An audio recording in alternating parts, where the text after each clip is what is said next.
Conte des frères Grimm, le roi grenouille.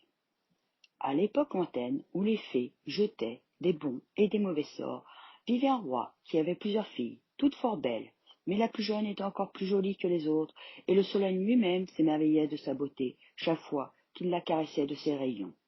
Tout près du château s'étendait un bois au chemin frais et ombragé, que la jeune princesse parcourait au jour de grande chaleur. Elle marchait alors sous le couvert des arbres jusqu'à un tilleul au pied duquel jaillissait une source. La jeune fille aimait s'asseoir au bord de l'eau. Elle tirait de sa poche son jouet favori, une boule d'or qui ne la quittait jamais, et elle s'amusait quelque temps avec elle, avant de regagner le palais. La princesse tenait à cette boule plus qu'à toute autre chose.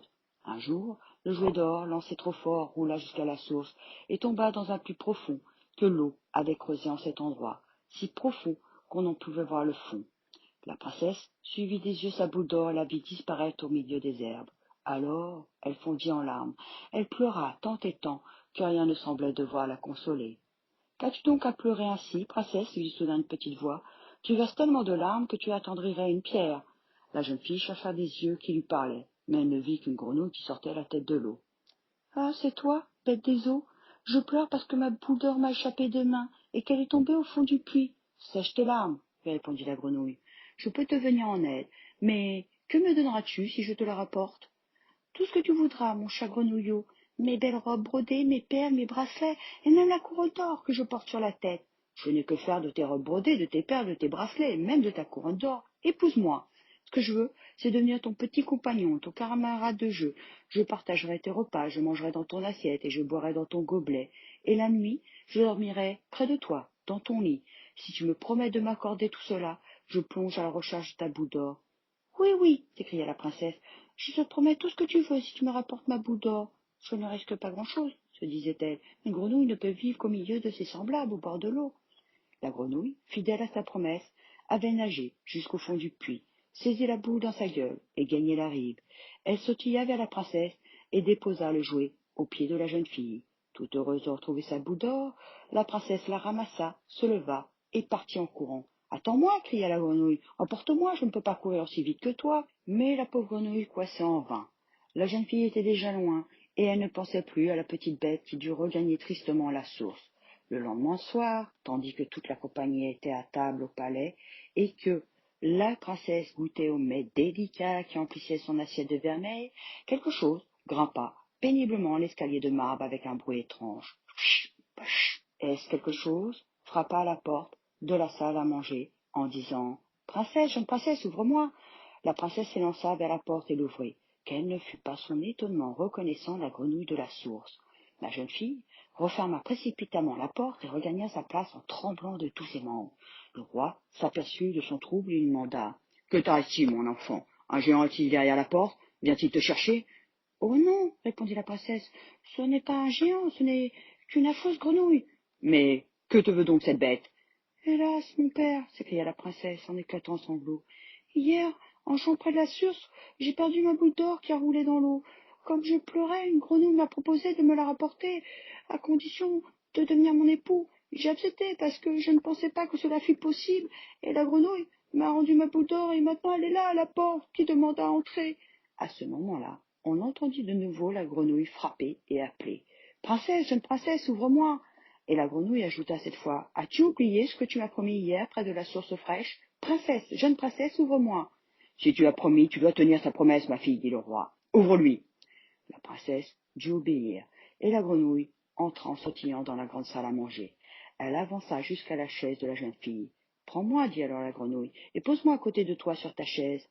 La jeune fille hésitait, mais le roi la contraignait à obéir.